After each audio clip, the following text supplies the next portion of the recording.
નર્મદા જિલ્લાના રાજપીપળા તાલુકાના સોનીવાડ વિસ્તારમાં સ્થિત શ્રી વિઠ્ઠલનાથજી યુવક મંડળ દ્વારા આ વર્ષે ગણેશ મહોત્સવમાં વૈદિક પરંપરાથી ચાલતી ભારતીય શિક્ષણ પ્રણાલી ગુરુકુલ શિક્ષણને થીમ રૂપે અપનાવી શ્રીજી પંડાલનો શણગાર કરવામાં આવ્યો છે. તો મંડળ દ્વારા છેલ્લા 35 વર્ષથી ગણેશ મહોત્સવનું આયોજન કરવામાં આવી રહ્યું છે. છેલ્લા 10 વર્ષથી ઇકો ફ્રેન્ડલી ગણેશ પ્રતિમાની સ્થાપના મંડળની આગવી ઓળખ બની ગઈ છે. તો મંડળ વતી આયોજક પ્રણવભાઈ પુરોહિતે જણાવ્યું કે પીઓપીની પ્રતિમાના વિસર્જન બાદ જે પર્યાવરણને નુકસાનકારક પરિસ્થિતિ સર્જાઈ છે તે જોતા મંડળે ઇકો ફ્રેન્ડલી ગણેશજીની સ્થાપના કરવાનો નિર્ણય લીધો હતો. તો આ વર્ષે ગુરુકુળ શિક્ષણની પ્રણાલીની થીમ પસંદ કરાઈ છે, જેથી આજના આધુનિક ટેકનોલોજી અને સ્પર્ધાત્મક યુગમાં સૌને સમાન શિક્ષણનો સંદેશ સમાજ સુધી પહોંચે. તો ગણેશ ઉત્સવ દરમિયાન મંડળ દ્વારા બાળકો માટે દરરોજ વિવિધ સાંસ્કૃતિક અને શૈક્ષણિક કાર્યક્રમો, ભજન સંધ્યા અને પરંપરાગત ગરબા મહોત્સવનું આયોજન કરવામાં આવે છે. તો મંડળની વિશેષતા એ છે કે તેઓ દ્વારા જાતે જ રચિત શ્રીજીની આરતી જય ગિરજા સુત ગણપતિ દેવા કરું તમારી સેવા દરરોજ 1 કલાક સુધી કરવામાં આવે છે. તો મંડળના આ આયોજનો દ્વારા સમાજમાં પર્યાવરણ પ્રત્યે જાગૃતિ, પરંપરા પ્રત્યે શ્રદ્ધા અને શિક્ષણ પ્રત્યેનું મહત્વ પ્રસરાવવામાં આવી રહ્યું છે. અમે અહીંયા સોનીવાડના રહેવાસી છીએ અને અમે છેલ્લા 35 વર્ષથી શ્રી વિઠ્ઠલનાથજી ગણેશ યુવક મંડળ દ્વારા આ ગણેશ મહોત્સવનું આયોજન કરીએ છીએ. અને છેલ્લા સતત 11 વર્ષથી એટલે કે 2015થી અમે ઇકો ફ્રેન્ડલી ગણપતિ દાદાની મૂર્તિનું સ્થાપન કરીએ છીએ.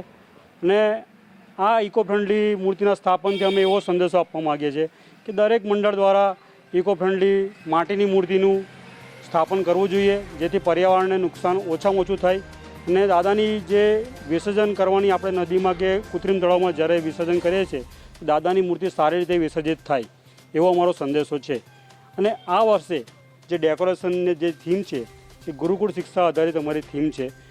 એનાથી અમે એવો સંદેશો આપવા માગીએ છીએ કે અત્યારનું જે શિક્ષણ, આધુનિક શિક્ષણ જે છે તે ખૂબ જ મોંઘું, લોકોને પરવડે એવું નથી અને ચોપડિયું જ્ઞાન આપવામાં આવે છે. તો આ ગુરુકુળ શિક્ષાથી આપણે જે વ્યવહારુ જ્ઞાન છોકરાઓને, બાળકોને મળે અને મફત શિક્ષણ મળે અને જે બીજા બધા કાર્યો છે રોજિંદા, એ બધા કાર્યો આ ગુરુકુળમાં શીખવાડવામાં આવતા હતા.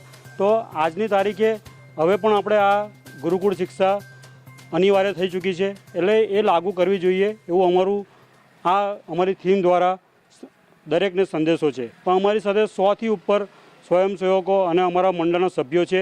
એ લોકો પોતાનો તન, મન અને ધનથી સહયોગ અમને આપે છે.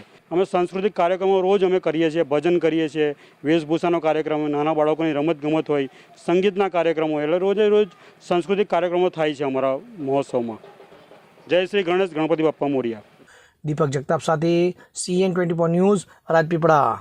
હવે જુઓ દેશ દુનિયાની તમામ ખબરો તમારી આંગળીના ટેરવે. ઉઠાવો મોબાઈલ અને Google Play Store પરથી ડાઉનલોડ કરો અમારી CN24 ન્યૂઝ મોબાઈલ એપ.